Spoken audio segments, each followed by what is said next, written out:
Facebook this morning is defending itself against accusations of political bias. An article posted Monday on the tech news site Gizmodo said Facebook workers suppressed conservative-leaning news stories in its trending section.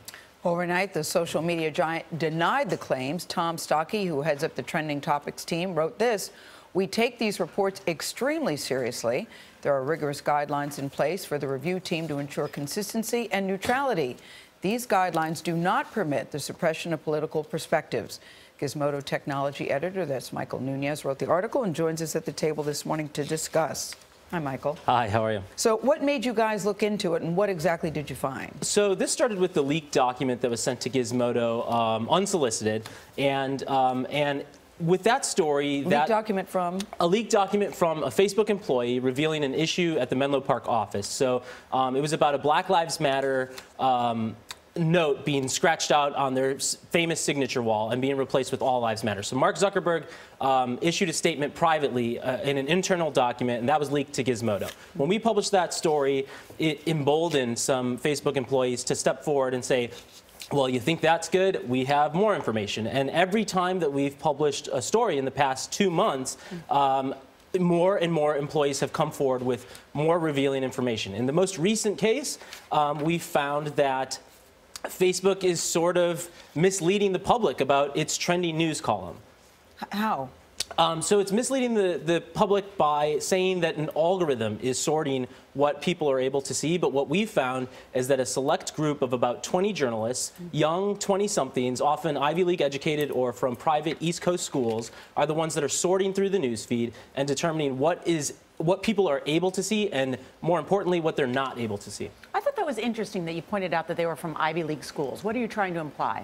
Well, I think that there's a selection bias with these editors, right? So these aren't seasoned New York Times editors. They're certainly not people from the Chicago Tribune. These are contractors in a lot of cases. They're low-paid workers that don't get the same benefits as Facebook employees. And I think that we just tried to report the information as we saw it. So in this case, we saw that these students were primarily East Coast educated, and we reported that.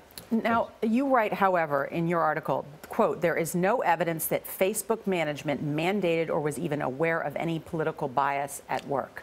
Correct. So there's no indication that management had anything. This was some rogue employees, or? No, I don't think it was rogue employees. I would call it an institutional failure. So, when, you showed a quote earlier about neutrality. Well, the fact is that they've set up a system that allows for human bias to enter to impact what people are able to see in their feeds.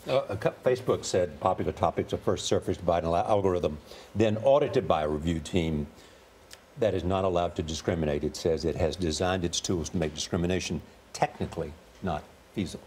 Well, I think certainly that they can say that as much as they want, but, the fact is that we have evidence of them blacklisting, in a lot of cases, conservative news. And what's a particular story that they blacklisted? Well, so the CPAC conference, for instance, as that was going on, that was not allowed to trend in Facebook's trending news feed. In another instance, not allowed means? Not allowed means, so every single topic that is shown in the trending news feed needs to be activated by one of these curators. So they say, yes, this is okay, this is a news event, and we'll allow it to trend. The problem is, and so when they do that, they write a summary of the news event, a headline, and find some corresponding stories. The problem is that there's such an emphasis on numbers among these curators that they often choose easier stories like Kim Kardashian posting an Instagram photo. That's a lot easier to summarize than something as nuanced as Ferguson protests or the Darren Wilson case or something along those lines. And something that's not one-dimensional. Censor it. Why, Michael? Why would they want to censor it?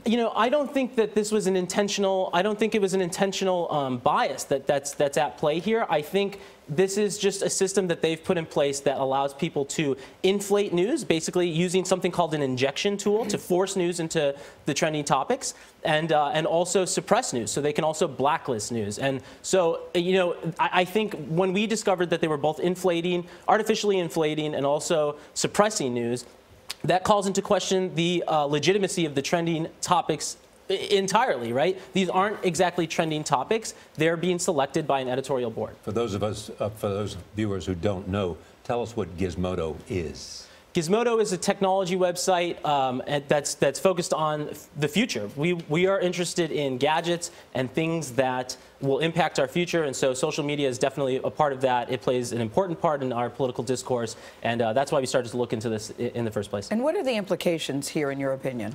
Well, the implications are huge. You know, this isn't just a newspaper, right? You know, there's nothing wrong with Facebook having an editorial board and choosing what the most important stories of the day are, but they need to be transparent about it, right? You can't call that a trending news section if these topics aren't legitimately trending in the first place. You know, we found evidence of them populating the algorithm with topics that weren't trending on Facebook at all. So those are called external topics. So in several instances, we found them manufacturing trends, and have you reached out to them to talk to them? Yes, to get we their have, point of view? and I think that's another telling sign. You know, we gave them 3 days to respond to a series of questions about all of the facts listed in our story. They didn't respond to several emails and several phone calls.